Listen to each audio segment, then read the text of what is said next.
نحمده ونصلی علی رسولہ الکریم بسم اللہ الرحمن الرحیم۔ صرف 5 منٹ کا مدرسہ قرآن و حدیث کی روشنی میں 7 محرم الحرام۔ نمبر 1، اسلامی تاریخ۔ قابیل اور حابیل۔ قابیل اور حابیل حضرت آدم علیہ السلام کے بیٹے تھے۔ دونوں کے درمیان ایک بات کو لے کر جھگڑا ہو گیا۔ قابیل نے حابیل کو قتل کر ڈالا۔ زمین پر یہ پہلی موت تھی اور اس بارے میں ابھی تک آدم علیہ السلام کی شریعت میں کوئی حکم نہیں ملا تھا۔ اس لیے قابیل پریشان تھا کہ بھائی کی لاش کا کیا کیا جائے۔ اللہ تعالیٰ نے ایک کوے کے ذریعے اس کو دفن کرنے کا طریقہ سکھایا۔ یہ دیکھ کر قابیل کہنے لگا، ہائے افسوس، کیا میں ایسا گیا گزرا ہو گیا کہ اس کوے جیسا بھی نہ بن سکا۔ پھر اس نے اپنے بھائی کو دفن کر دیا۔ یہیں سے دفن کرنے کا طریقہ چلا آ رہا ہے۔ حضور صلی اللہ علیہ وسلم نے قابیل کے متعلق فرمایا، دنیا میں جب بھی کوئی شخص ظلماً قتل کیا جاتا ہے تو اس کا گناہ حضرت آدم علیہ السلام کے بیٹے قابیل کو ضرور ملتا ہے، اس لیے کہ وہ پہلا شخص ہے جس نے ظالمانہ قتل کی ابتدا کی اور یہ ناپاک طریقہ جاری کیا۔ اسی لیے انسان کو اپنی زندگی میں کسی گناہ کو جاری نہیں کرنا چاہیے تاکہ بعد میں اس گناہ کے کرنے والوں کا وبال اس کے سر نہ آئے۔ نمبر 2، اللہ کی قدرت۔ سورج اللہ تعالیٰ کی بنائی ہوئی ایک زبردست مخلوق ہے۔ اس سے ہمیں روشنی اور گرمی حاصل ہوتی ہے۔ وہ روزانہ مشرق سے نکلتا ہے اور مغرب میں ڈوبتا ہے، لیکن اللہ تعالیٰ قیامت کے قریب اسے اپنی قدرت سے مشرق کے بجائے مغرب سے نکالے گا۔ اس کی لمبائی چوڑائی لاکھوں میل ہے اور وزن کے اعتبار سے زمین کے مقابلے میں لاکھوں گنا زیادہ ہے۔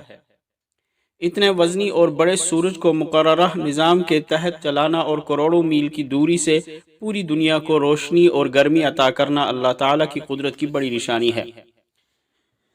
نمبر 3، ایک فرض کے بارے میں۔ دین میں نماز کی اہمیت۔ ایک شخص نے رسول اللہ صلی اللہ علیہ وسلم سے عرض کیا، اے اللہ کے رسول، اسلام میں اللہ کے نزدیک سب سے زیادہ پسندیدہ عمل کیا ہے؟ آپ صلی اللہ علیہ وسلم نے فرمایا، نماز کو اس کے وقت پر ادا کرنا۔ نمبر 4، ایک سنت کے بارے میں۔ اعضائے وضو کو 3 مرتبہ دھونا۔ رسول اللہ صلی اللہ علیہ وسلم نے وضو کیا اور اعضاء کو 3 مرتبہ دھویا۔ نمبر 5، ایک اہم عمل کی فضیلت۔ ماہ محرم میں روزے کا ثواب۔ رسول اللہ صلی اللہ علیہ وسلم نے فرمایا، جس نے ماہ محرم میں 1 دن کا روزہ رکھا تو اس کو ہر روزے کے بدلے 30 دن کے روزے کا ثواب ملے گا۔ نمبر 6، ایک گناہ کے بارے میں۔ بلا ضرورت مانگنے کا وبال۔ رسول اللہ صلی اللہ علیہ وسلم نے فرمایا، جس نے سوال کیا حالانکہ اس کے پاس اتنا موجود تھا جس سے اس کی ضرورت پوری ہو سکتی تھی، تو وہ قیامت کے دن اس حال میں آئے گا کہ اس کا چہرہ عیبدار ہوگا اور اس پر خراش ہوگی۔ نمبر 7، دنیا کے بارے میں۔ حضور صلی اللہ علیہ وسلم کے گھر والوں کا صبر۔ حضرت ابن عباس رضی اللہ عنہ بیان کرتے ہیں کہ رسول اللہ صلی اللہ علیہ وسلم اور آپ کے گھر والے بہت سی رات بھوکے رہتے تھے۔ ان کے پاس رات کا کھانا نہیں ہوتا تھا، جبکہ ان کا کھانا عام طور سے جو کی روٹی ہوتی تھی۔ نمبر 8، آخرت کے بارے میں۔ پرہیزگار لوگوں کے لیے خوشخبری۔ قرآن میں اللہ تعالیٰ فرماتا ہے، بے شک پرہیزگار لوگ جنت کے باغوں اور چشموں میں ہوں گے۔